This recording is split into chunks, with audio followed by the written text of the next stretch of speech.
Welcome to My Therapist is Out, an open space therapy collective podcast. We are your hub for queer and trans mental health care. Each episode, we talk with one of our open space therapists or LGBTQ community member about mental health and building community. And I am your host, Renae Johnson, they, them, licensed therapist and founder of Open Space Therapy Collective. OSTC was founded on providing excellent queer, trans, and QPOC-informed care for adults, teens, partners, and families. This week, we have guest Dr. Kindra Woo, they, them. Dr. Woo is a Los Angeles native that graduated with a Doctor of Chiropractic from Southern California University. Dr. Woo specializes in neuromusculoskeletal disorders, sports injuries, rehabilitation, neck and low back disorders, and disc injuries. Their treatment approach includes assessing the person as a whole, educating to empower, and implementing strategies to overcome obstacles in their daily lives. Within the LGBT community, Dr. Woo strives to bridge the gap between manual therapy providers and apprehensive patients, and is passionate about bringing accessible chiropractic care where all bodies feel welcomed. Currently, they work at their private practice, the Chiro Collective, out of Everybody Gym in Glassell Park, as well as the LA LGBT Center in Hollywood.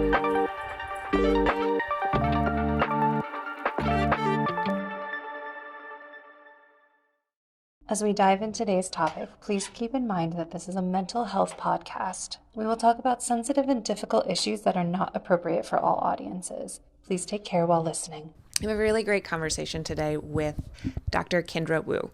They are a chiropractor and the founder of the Chiro Collective that is based out of Everybody Gym here in LA. They also work with the LGBT Center.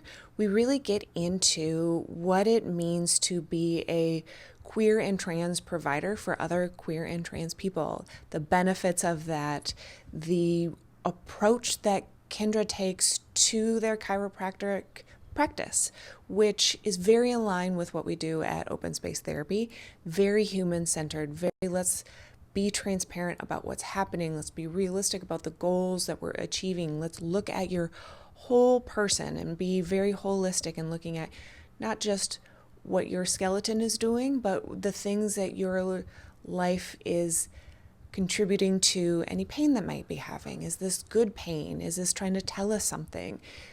Is this affecting your mental health? Is the mental health affecting the body?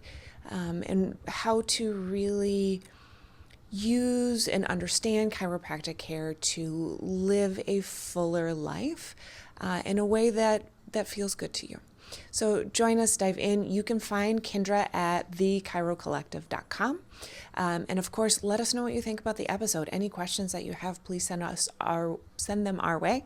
You can find us at openspacetherapycollective.com and of course on YouTube, TikTok, Instagram, all of those things. And please do me a favor, if you like the podcast and listen to this episode, subscribe, write a review. We really appreciate all of the feedback, and let's go.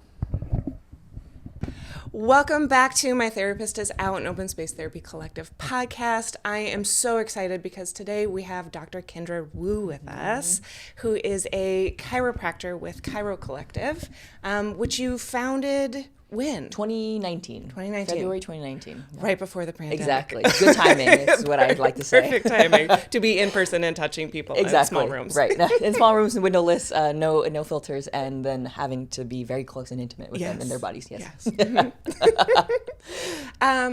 What was that like? I mean, let's go there. What was that like? Starting the practice, being excited, and then having the world take a giant left turn. It was extremely scary at first. I mean, coming straight out of school, I didn't have a lot of confidence in myself to start my own practice, but I also had a bigger fear of being an associate at an office, working for somebody else and basically practicing the way that somebody else wanted me to. And that bigger fear pushed me into having my own private practice. It started very low and slow. And then in the most serendipitous way, I broke my ankle the same year I opened my practice. Oh my God. And I was out for 4 months. Came back and was cleared to go back to work February of 2020. Worked for about 3.5 weeks, and then the world was like, no more work. And I said, universe, is this like, should chiropractic like maybe not be my jam? Yeah.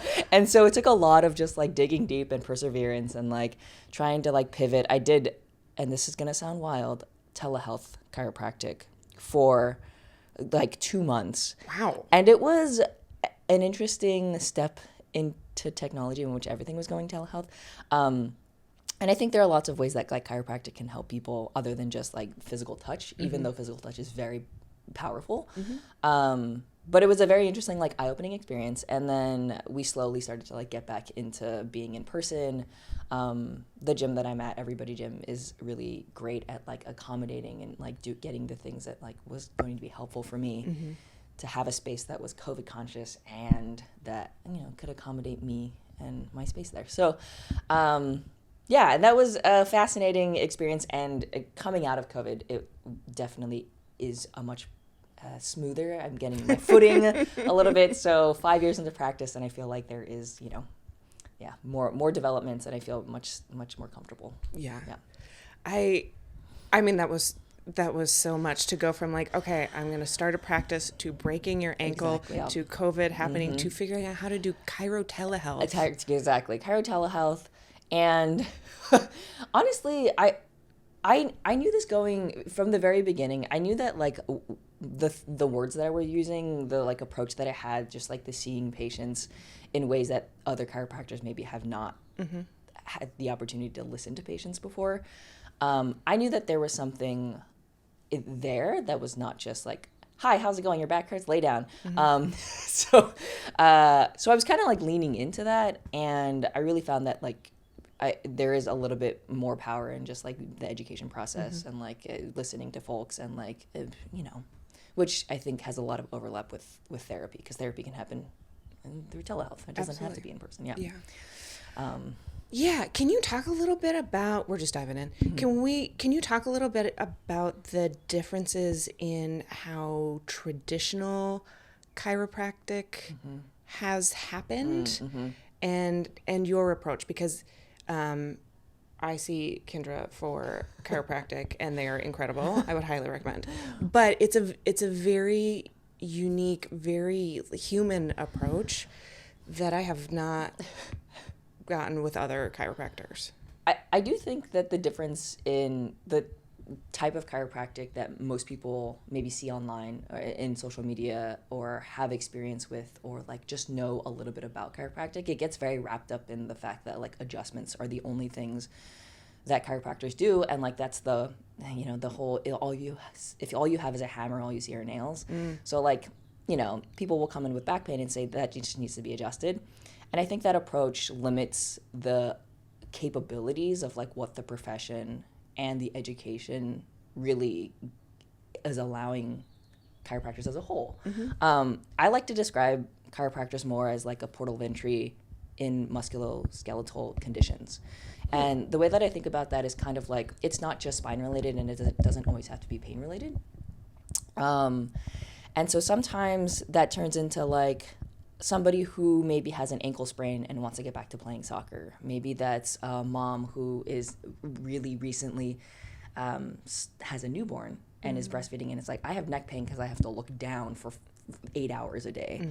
And when we take the like spinal element out of it and just being like, oh, it just needs to be adjusted, and we actually really look at what are the causes of pain, what are the aggravators, what are kind of life choices, life habits that we can change to make this life thing better, it actually includes the person into the treatment process, and it makes it less about the dependence on me and more about like, I'm just here to simply ask you questions you probably have never thought about, guide you through what I think is maybe a possibility of how we can make this better, and I'm just here as like a little touchstone and maybe an accountability buddy to make sure that you're reaching your goals, because not everybody's goals is going to be pain-free. Some people with chronic pain simply, like, it's not a realistic goal to be out of pain forever. And I think realizing that is, and having a conversation as opposed to going to a provider and being like, I'm the one that's going to get you out of pain. You have to come here, rely on me. And then they're frustrated time after time after time, just being like, I don't know, I'm just not out of pain. And I think that conversation has to switch. But going back to your original question of like, how is it a little different? some chiropractors really like to rely on the history of chiropractic, which I think is really hard because it's kind of like all professions have histories in the same ways that like barbers used to be. They used to be like surgeons or Dentists or something. Yeah. And I'm like, that's simply not what barbers do these days. But if we like kept putting that against them, I think we would be sorely disappointed at like what the services are when you go to a barber shop, right? So like in the same ways, chiropractic used to be this like bone setting, bones out of place, putting back into place. But with the invention of modern technology and science, we just know that the profession is changing a little bit. And there are a lot of people who really dig their heels in and really try to make sure that they're true to their profession, which gives like kind of flat earth vibes, and I don't love it. So I tend to like focus a little bit more on like evidence-based or evidence-informed care. And I work with a lot of other different providers like medical doctors and orthopedic surgeons and neurologists, and just to make sure that we're all having comprehensive and we're all on the same page. Because ultimately, it's not about if I'm right or wrong. It's about if the patient gets the care they need and is, being heard and listened to. So, and that should be so basic and obvious, and yet it's mind-blowing. that simple, like, is the patient your priority? I think egos get wrapped up in it. I mean, we're simply, in healthcare as any provider, a lot of your kind of identity and your worth is wrapped up in, like, are you able to help this patient? Are you able to fix the problem? Can you relieve the pain? And I think that is where a lot of people get caught up, is that they turn around and be like, I know what the problem is, so I know what the solution is, and therefore I can help you. Rather than being like, I know where to draw the line, and this is no longer my scope. I have no idea, right? The whole like, I don't know what's wrong, and I'm not sure if I can help you, which is hard to admit. Really hard. Yeah. Yeah, I had a conversation on a swapcast with a psychiatrist.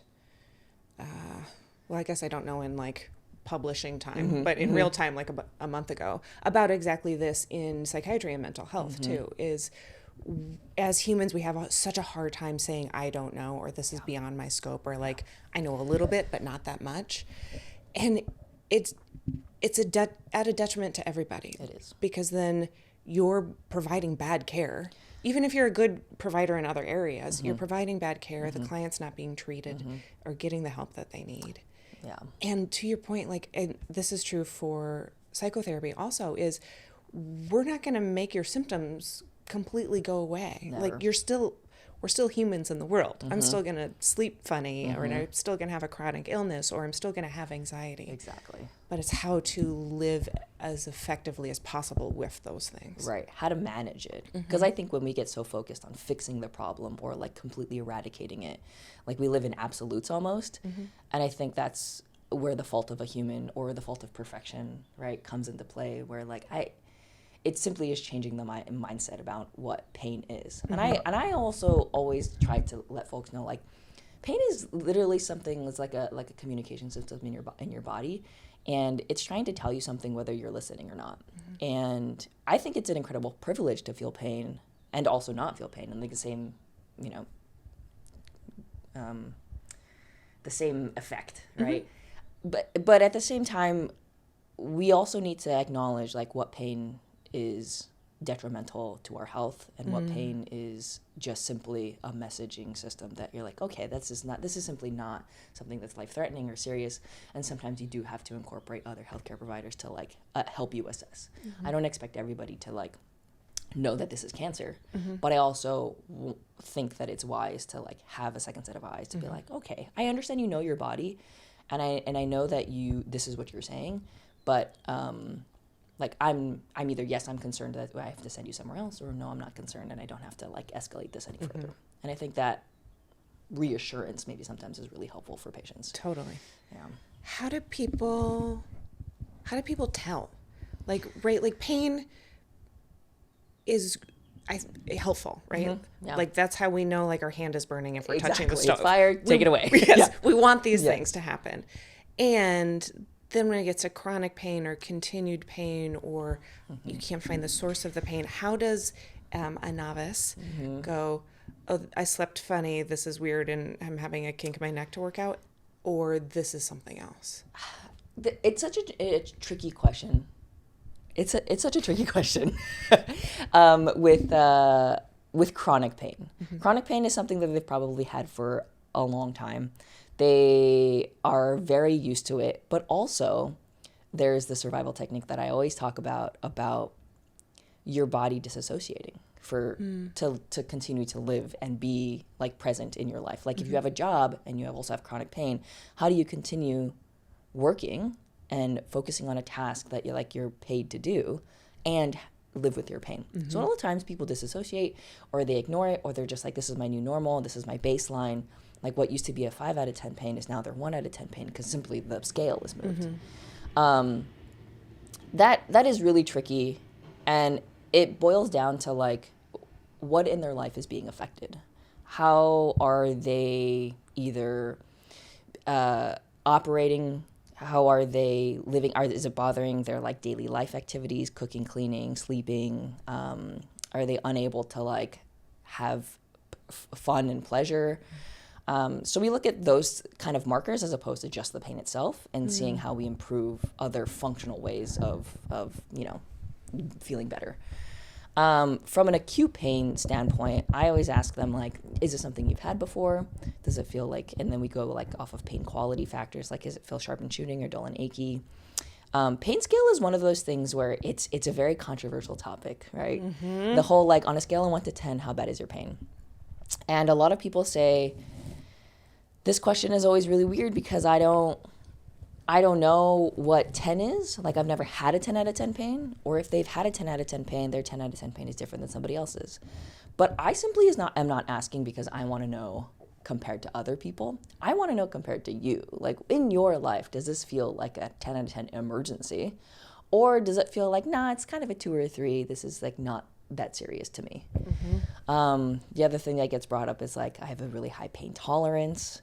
And that's like, it simply, to me, doesn't say, a lot of people say it because they're like, I want you to know that this pain is so bad that I wouldn't have complained about it otherwise. Yeah. But because this is like being incessantly, unrelenting, I'm here because I'm telling you I'm so much pain. That's what they're really saying when they're like, I have a high pain tolerance and I'm here. Can you please say that to please say that again?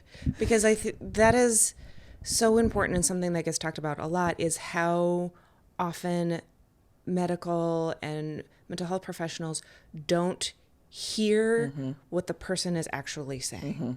Yeah. And part of it is the doctor or the provider has already made up their mind about what is going on with the patient. And so everything after that, what they said after that moment, it goes in one ear and comes out the other. As in, it doesn't matter what else you say. I already have a treatment plan in my head, and I'm going to give you X, Y, and Z, and that's that. Like, you don't have to tell me anymore, which is why most provider visits end up being like 5-10 minutes. I'm interested in seeing like, how exactly is this affecting you? And if you're like, no, I wouldn't be here if it wasn't so serious. And I'm like, oh, you are struggling, and you're here to seek help. So how can I help you? And a lot of times the question does come up of like, are you seeing a therapist? Are you seeing somebody that is going to address your mental health? Because it does get wrapped up all in the same context, right? It's physical health now affecting mental health, or mental health now affecting physical health. And like the biopsychosocial model is something that is very apparent in my practice. And I don't claim to provide any sort of mental health, but I can recognize when somebody is like, the words we use are like catastrophizing, right? When it is something that maybe isn't a very serious injury, but is affecting them very grandly. And then I have to be like, I'm going to let you know from a physical medicine side that your injury is not going to be life-threatening. However, I do recognize that your life is now being severely impacted, and thus we need to, refer you to somebody else. But yeah, I have a lot of conversations about just like, I understand that you're in a lot of pain. I understand that this is affecting you. How can we make this better? What are your goals? What are we striving for?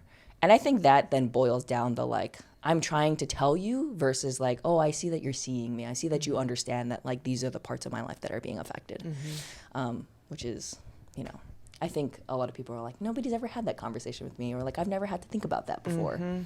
Because a lot of times they're just like, pain, I'm just pain. How do I get the pain away?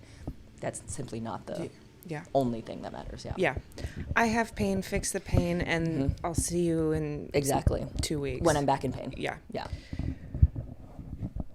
Let's back up. How did you get here? Because this is, and part of the reason, well, many reasons I wanted to have you on today, but one of them is the way that you practice chiropractic is very in line with how we practice psychotherapy. I could sit in an interview and like take all what you're saying and just swap the words. Yeah. And it's the same. How did you get here? Because this isn't necessarily intuitive, and I'm going to guess chiropractic school is kind of old school and similar to some of the psychotherapy stuff. So how did you get to, I want to go to be a chiropractor to this? Because that's a journey. It is, I always think of schooling, and probably this is very similar to psychotherapy school, that schooling is really good at teaching you how to pass whatever licensing exam or board exams that you need to get. After that, the whole like, how do you be a good clinician? How do you be a good provider? That's what we call like a soft skill, right? That's not being taught. Which, like, I always say, it's easy to be a provider on paper. It's harder to be a provider who is actually helping people, period. Me being a chiropractor was like simply just a vehicle to be able to help people, and I knew that I always wanted to help people in some capacity, so I tried the whole like EMT route, in which it is it's very black and white. There's very little room for soft skills in EMT, just because it's such a high stress, high risk environment, and there are so many like rules. There's lots of very public facing. And it kind of is just like a gigantic boys club, and there's not a lot of opportunity for queer spaces in firefighting and like EMT. So I was like, I want to help people, but maybe like not in that way. Yeah. And then it turned into like, I really like working with my hands. I like being able to like address people's like injuries. I played sports all my life. And so being a chiropractor allowed me to have my own business, because that was a big thing. Like my dad being a business owner all his life and being able to like take time off whenever he wanted to and spend time with us. That was what I wanted. Physical therapy was another profession that I thought about. It was an extremely competitive schooling process.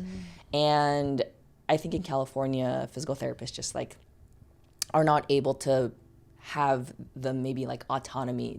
Well, back when I was in school, at least, they didn't have the autonomy for like diagnosis and like being able to see patients like without a referral from their primary provider. And so I wanted like complete autonomy. And so then chiropractic came like, and I knew going forward, like even part in the family, lots of family and friends were just like, don't you want to be a real doctor? And I was like, ouch.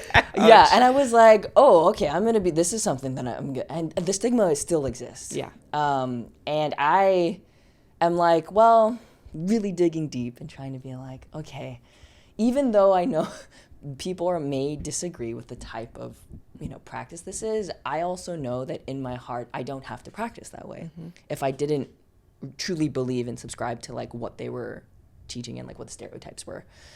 So when I'm in my private practice, there's literally no audience, right? The only other person in there is the patient. And so when my focus becomes, I just need to make sure that this patient is satisfied. I don't need to make sure that the entire chiropractic profession on my back is like happy with what I'm doing. It simply like fades away, and I just get to look at the person in front of me. We get to have a true and honest conversation without like the input of insurances, because sometimes that governs a lot about what treatments are not allowed or reimbursed. And I honestly, in the beginning, I didn't know if it was going to work. I was just like, let's just swing for the fences and see if it works. And I think like as I'm starting to like practice a little bit more, I get more comfortable in it. I'm starting to realize, and it changes, right? Like with science, I think all professions need to change a little bit depending on like what new research is out there and what new trends are like happening. But I try my best to just make sure that, again, patients are my first and foremost. There are personal opinions, and then there are professional opinions, right? And I actually think that my personal and professional opinions are very closely in line. Like there's not a huge divide on whether or not when somebody asks me for advice on like a knee thing or a low back thing, I typically say, like, if this were my low back, this is what I would do. And I think that's, you know, kind of living and practicing what I preach kind of thing. I also make sure that I let patients know that I am a human and I do also have pain. I'm not like some guru that never has back pain or something like that. Like, I'll definitely have back pain. So I think the humanness in it, like, I'm not this like guru or this all well-being figure. Yeah. And that's one of the things about like the wellness community, which I think we both can get grouped in with, that drives me insane, because they're like, oh, just manifest, and if you are more positive, or if you do this one kind of meditation, then you'll just be able to float through life. No. And that's not real. It's not realistic. And simply. Anybody who tells you that is a giant fraud and completely dissociated, and don't trust them. Yes. Highly agree. Yeah. Yeah. How is this approach, hey, I'm a human, you're a human, let's see what we can do. Yeah. How does this affect your work with trans and queer people? So, this is a great question. I knew that as a queer person, as a trans person, I definitely felt a lot of distrust in the medical system that basically kind of takes out the reasons why you're there. So like, if you came in for pain, they're like, okay, you're coming for pain, but why are you taking testosterone? I'm like, I'm simply here for my low back. What is the testosterone? They're like, I think it's the testosterone. You maybe have to stop the testosterone.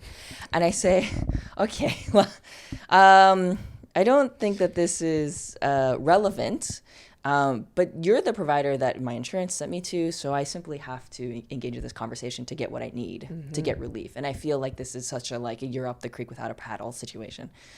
And so I recognize the kind of inequities with, like, having providers that understand who queer and trans people are, and recognizing the barriers to access to care.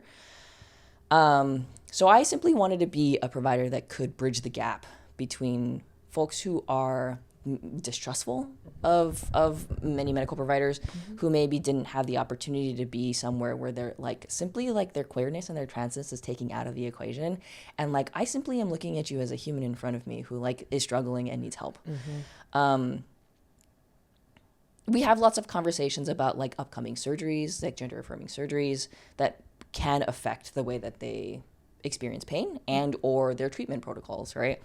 I have lots of people who come in post-surgery that are like, I came in post-surgery and like, let's say they say top surgery, and I'm having some low back pain.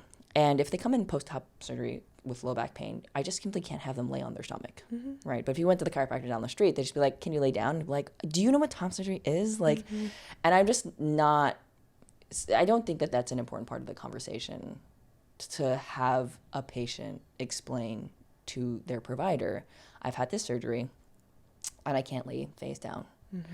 So I think just having a space where they feel comfortable explaining some of these like struggles, whether they've started or stopped medication or hormones. And like from an anecdotal, because we don't have science about this, but from an anecdotal, just seeing a lot of queer and trans folks, I'm noticing that like the way that hormones does affect like musculoskeletal health is really interesting and different. So, you know, just having an experience with that, and I think patients just being like, nobody's ever told me that, or like, and I think it's because your primary care or whoever is prescribing your hormones, they're not going to tell you because they're not looking at you from a musculoskeletal lens, right? Also, there's just no research on it.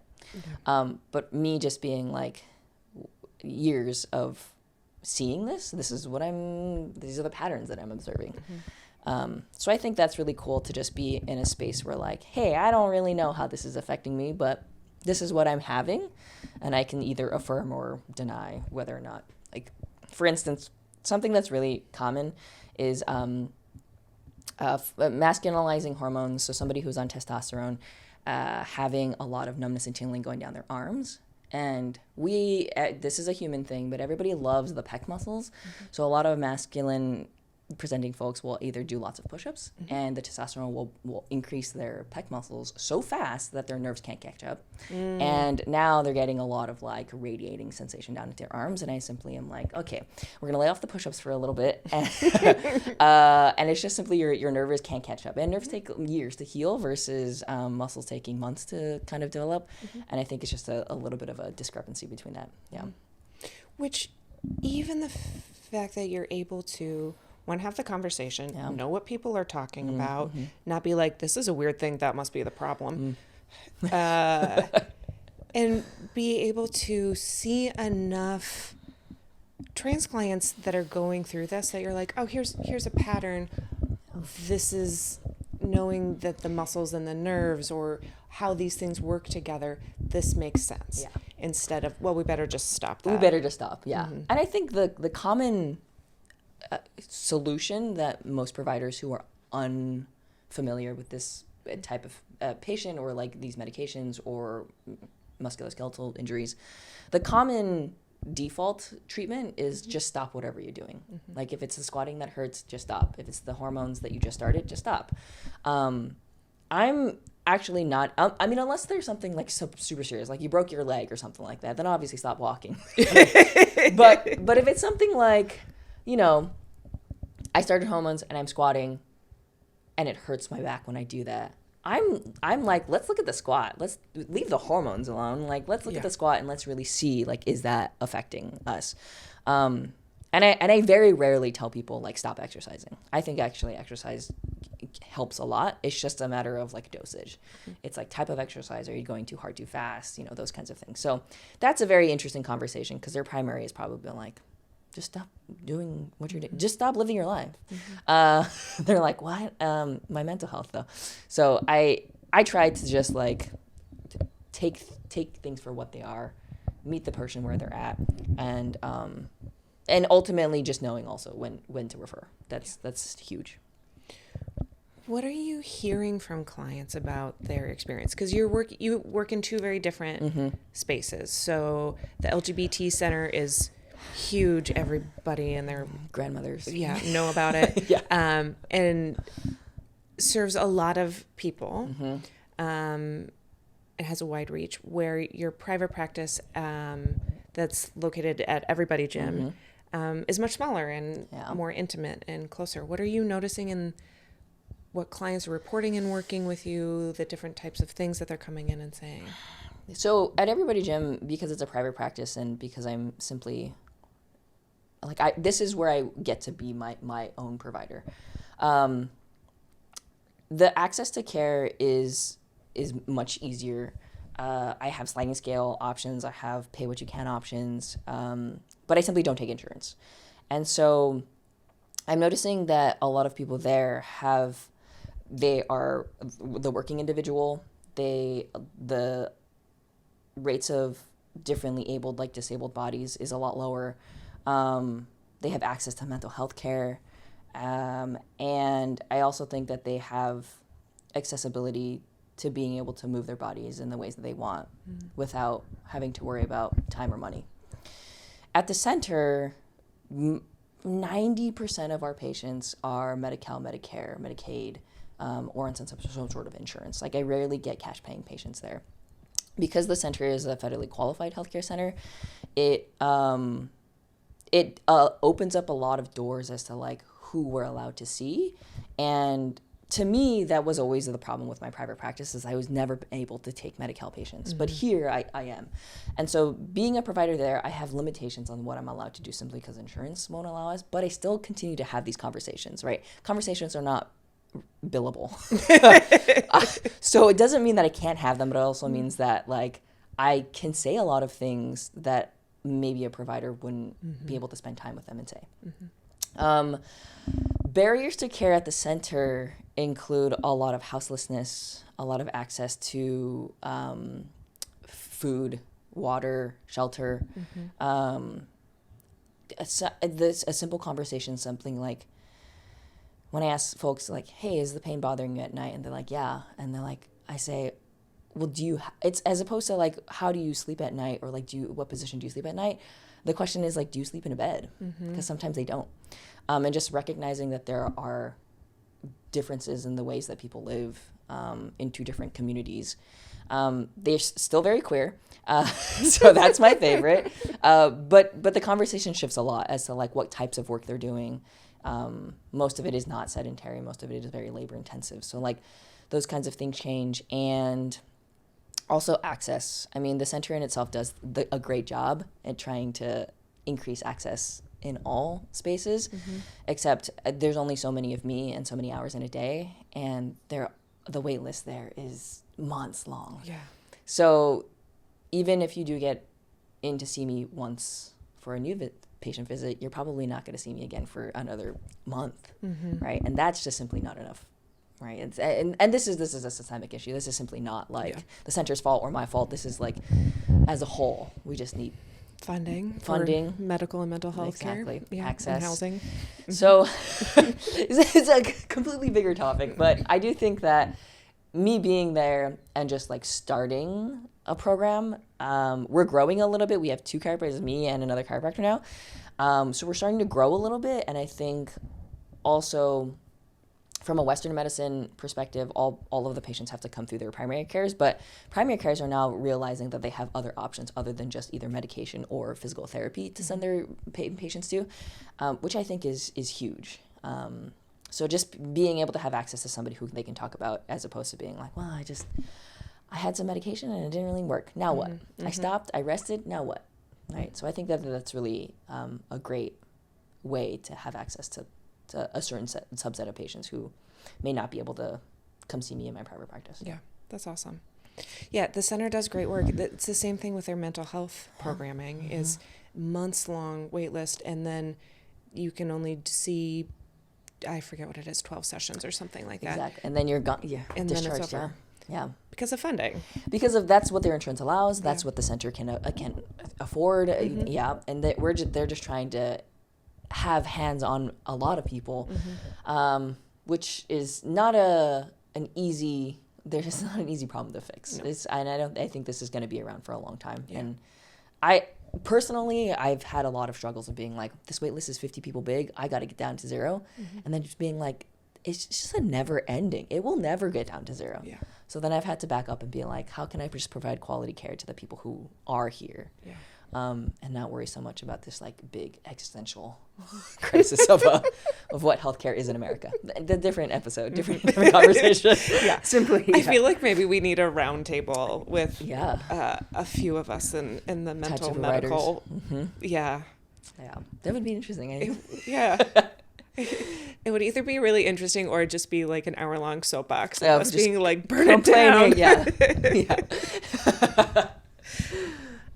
I have a question for you. I'm curious about, because I get asked this a lot from other mental health providers that are straight cis people. And I'm going to hold my comment because I'm curious what you're going to say. Just bubbling over. Do you think queer and trans people can see chiropractors that are not queer or trans? Do you think that's a good idea? Do I think it's a good idea? I think it depends on the person. I think it depends on the person and what they're seeking, right? As we know, like, queerness is something that, in the most uncliched way possible, queerness is, there's a spectrum, right? Some people are really adamant about supporting queer businesses and having all of the people in their life, like providers, be queer, because the conversations end up being smoother, easier, more relatable. At the same time, some people who are seeking advice might find that they're looking for something very specific, and who can only be somebody who is not. Like, this very specific person is not queer. In which, like, I don't like to yuck anybody's yum. And I say, if this provider was really effective and you found that this was a great experience, I want you to continue seeing them regardless. But if it's something like they keep getting misgendered, there's microaggressions, it's starting to become uncomfortable, but at the same time, they're still getting low back pain relief. It's a very personal, like, you have to weigh the pros and cons. Yeah, that's interesting. This is a very interesting question. I keep getting it, and it's happened like 3 times now, and it's starting to like rub me the wrong way. In the vein of like not wanting to yuck anybody's yum, because these are conversations that I've had with other providers that are good providers in general. And I think the question is coming from a place that you named earlier, and not wanting to admit that we have limits as providers, and that we need to be able to say, this is beyond my scope of knowledge, or my scope of competence, right? Like, there are going to be things about other cultures that I don't know, and maybe that's going to be a thing that I shouldn't be your provider for.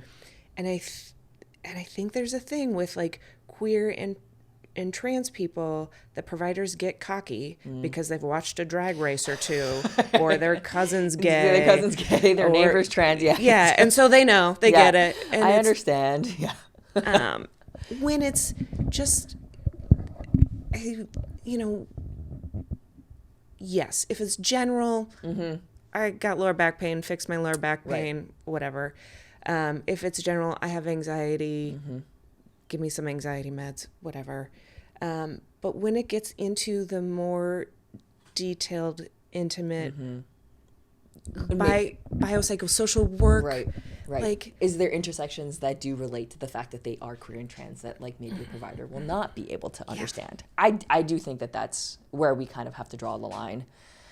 And like, for instance, like I had a colleague that asked me, I have a patient who's coming in and she's cis and straight, and she reached out to me because she was wondering if there are any rehab or protocols and or considerations that she needed to have for a patient who came in post-op top surgery and came in for mid-back pain, literally for, you know, because of healing.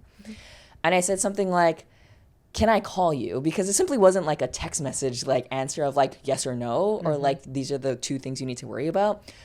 It was like a much bigger conversation than that. And it was almost like I had to explain what the entire surgery was. I had to explain like what happens before the surgery, like with the binding and like types of binding, and like are they playing a sport, and like, so like it does sometimes go far and wide to a point where I do think just handing off to a different provider might be best for the patient.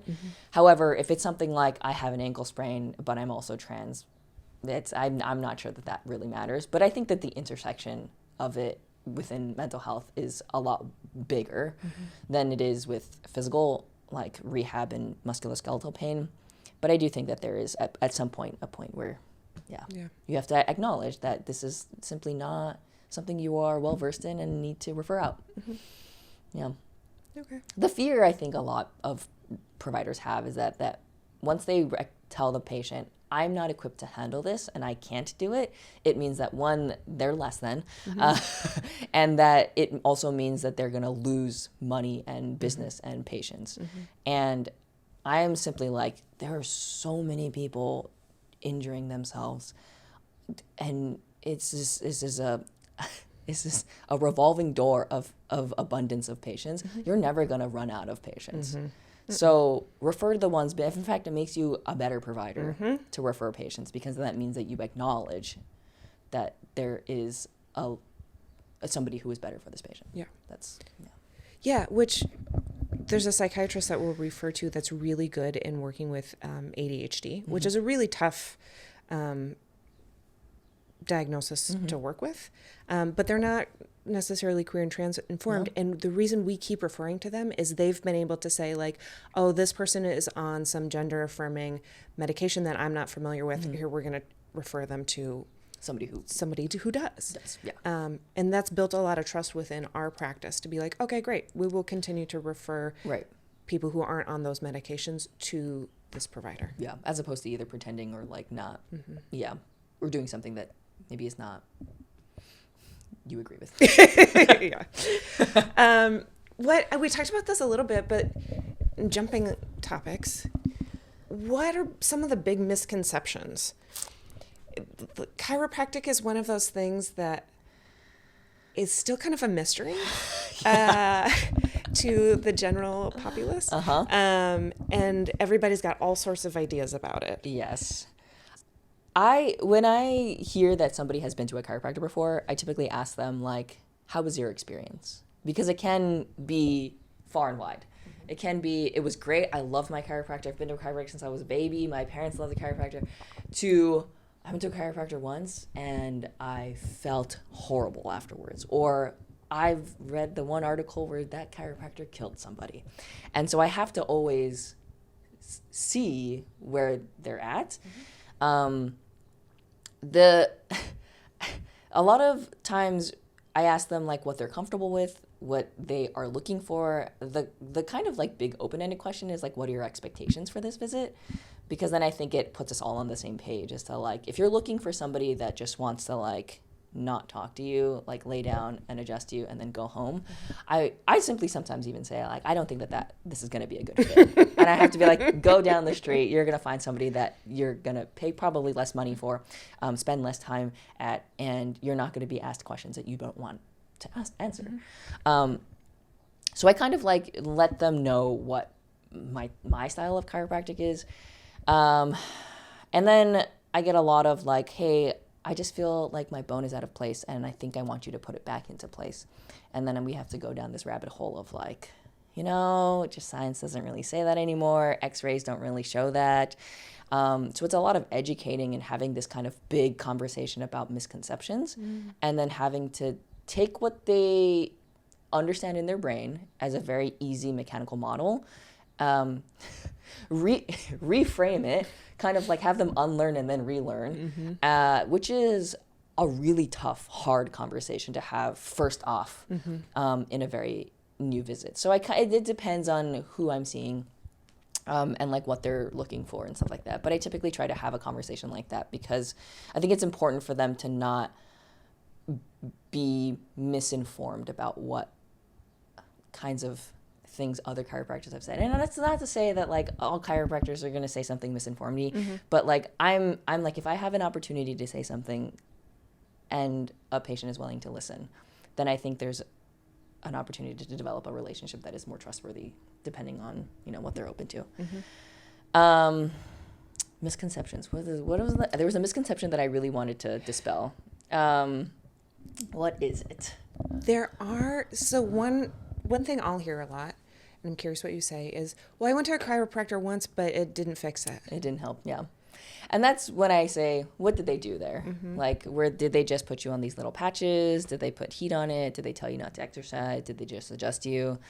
And if they say something like, I've tried it all, or I went once, and I typically have to say something like, well, let's do an assessment, and I'm not trying to say that what you're coming in with right now is the same thing that the other chiropractor was helping you with, but let's just see where you're at now. And I tried to like let them start fresh from it,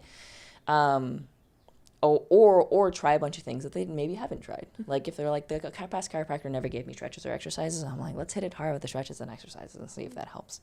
I am definitely not a provider that is like, you haven't tried this chiropractor. You haven't tried my adjustments. And I'm just like, that's just simply not, like, I don't think there's that much power in adjustments. So I think that there's lots of opportunity for having more perspective, more open conversations, and being more realistic. I always say, like, if I saw you for half an hour, one time a week, once every 2 weeks, what did the other 23 and a half hours of today, but the other 24 hours look like for the next 2 weeks? Because I was like, that's all on you. Like, I can't just be walking around. So I was like, let's talk about those hours.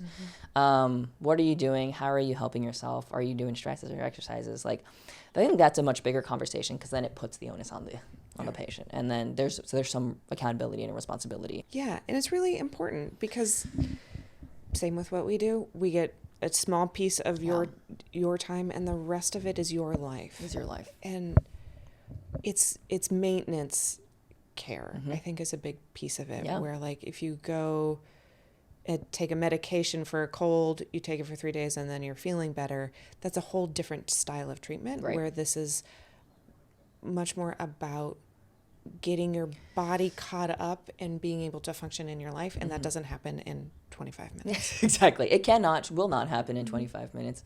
I think everybody's version of maintenance care is a little different. I think some people come to the chiropractor once a week, and that's what they absolutely need for their body to feel good. Some people come once a year, which is also okay. And I leave it up to them, honestly. And I say, let's try it out. Let's just see what works for you. Because there's absolutely nothing in literature that says that you have to come to the chiropractor every single week or every single month. And if somebody does tell you that, they're a sham. They just want your money. So I leave it up to them. I really open that conversation up to, like, I want you to really think about how you're feeling, which a lot of people don't. They don't like that. Yeah.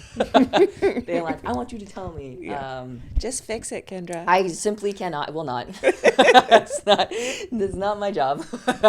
I'm here to guide. I'm here to take us on a journey, and we'll fix it together, is what I say. Awesome. Any other misconceptions that you think are important to know? Now I'm blanking. What are there other misconceptions about chiropractic? A good one about chiropractic is that you don't always have to get adjusted. I think a lot of times people are scared about the chiropractor because, like, I saw it on TikTok and it seemed really scary and it seemed really loud, but like I have pain and I don't want you to just like hurt me. I always say, well, if you've never had an adjustment before and you're really scared, we absolutely don't have to do adjustments. There's so many other things within the scope of chiropractic in terms of treatments that we can do. And I think that kind of like helps soothe a little bit. And then if at some point they become, we build a rapport, we gain trust, and they are curious about it, then we try it. But if they're like, no, please don't do that anymore, then we say, okay, no adjustments. There are different types of adjustments. There are different grades of, different manipulations that we can do, that some of them are easier to handle. Some of them have a little bit more like risk involved. And I always try to let people know like what the risks are, and if them and their conditions are probably going to feel better with or without the risks. So if you're ever nervous about seeing a chiropractor, just make sure somebody that you do see is willing to hear what your fears are and your apprehensions are. And also, don't let anybody tell you that you have to have an adjustment, because it's absolutely not true. Not true, and doesn't always have to happen. If anything, this is an open-ended conversation in which both parties is the idea of informed consent. Yeah. I know the risks, I am informed and aware, and I want to make this decision with my provider as opposed to my provider pressuring me to make this decision. Yeah, that's such a big one. Yeah. Especially, I have to admit, I'm a little addicted to the pet chiropractic videos on Instagram. But I'm also somebody who's been in chiropractic care for a very long time. It's very helpful for me. So like the cracks make me excited. Yeah. But it's really scary at the beginning. For sure. And you get to choose going in what you're willing to do in treatment or what feels good in treatment. You get to choose, and also you get to have an open line of communication. You get to say, today is not a good day, please don't do it. Or today is a good day, I would like you to do it. Ultimately, just making sure that you feel like you are being heard and listened to is the most important part of any care, literally. So that's the period, end of conversation. Done. Yes. And goodbye. Yes. Well, thank you so much for coming and talking with me today. Of course. I could pick your brain for another 4 hours, but I won't hold you hostage. Where can people find you? I have a website. It's thechirocollective.com. I'm pretty sure is that my website? Yes. Yes, thechirocollective.com. I have an online schedule. You can send me an email if you're curious. I also have like free consultations if you're just like, I don't know if chiropractic is for me. We can figure it out together. And then I'm also at the LA LGBT Center, and that's a little tougher to have access. You have to be a patient there. So, but otherwise, yeah, just, I don't have any social. I don't do like Instagram. I don't know. It's a beast. It's a whole job. Yeah. But yeah, you can always send me an email. Cool. Yeah. Awesome. Well, we'll put those links in the show notes. To end and, on theme of what you're mentioning before, we only get a piece of time in care or in medical care. And that the other parts of your life are really important. And a big one is having queer community. What is an example of a fun, positive connection with your queer community in the last couple of weeks? This is not a brag, but it's okay. You can brag. This is not a brag, but I feel like because of my work and I am surrounded by queer people every single day, I have a lot of really good chosen family that are very queer, and I feel really fortunate to be around them. That every week I'm surrounded by something queer that brings me joy. Recently, we're embarking on AIDS Life Cycle, which is coming up in a week or so, and I'm very excited to do this as a first-time rider. I've been a roadie doing sports med chiropractic things for the last 5 years, and so I'm very excited to be on the other side of it. I'm very also nervous that I will not make it. But alas, the ride is extremely supportive and encouraging, and I do feel really excited to be there. We've had a lot of fundraising events that are culminated up until this ride, and so I feel very surrounded and so fortunate to be, around these people, and a lot of fun and a lot of hard work. Yeah. Blood, sweat, and tears. Literally blood, sweat, and tears. Yeah, that is intense. We have this podcast will probably come out in July, so a few weeks after you guys get back. But we just had Aaron, Detroit Vesey on, and that one will come out while you guys are on the road. Okay. And yes. they called you out in the episode, apologizing that they've forced you to do. Aaron was the entire brains behind the operation. And if we ever had such thing called positive bullying, that's what it was like. It was lots of encouraging to a point where I was like, okay, we'll do it. But yes, Aaron, the captain of our team, so great as a community member and yes, lovely human. Awesome. I am really excited to hear all the stories when you guys get back. Yeah, there'll be so many. Yeah. Thank you so much for joining us. As usual, we'll leave the links to find Dr. Kindra Woo in the show notes. You can find us on the social medias or at our website, openspacetherapycollective.com. Thanks so much. Bye, y'all. Thanks for joining us. If you're in California and looking for a therapist, visit our website at openspacetherapycollective.com and book a free intro call with one of our therapists. If you're enjoying My Therapist Is Out, please rate, review, and follow us on Spotify, Apple Podcasts, and YouTube. My Therapist Is Out is an Open Space Therapy Collective podcast. Our therapists are Renae Johnson, Kristen Crow, Debbie White, Jenny Nigro, Tara Friedman, Sierra Bruca, and Ernesto Martinez. Our podcast editing is done by Smash and Grab Studio and research and writing done by Matt Wade. We'd love to hear from you about today's topic, so email us at info@openspacetherapycollective.com. You can find us on TikTok and Instagram at Open Space Therapy Collective. Thanks for listening.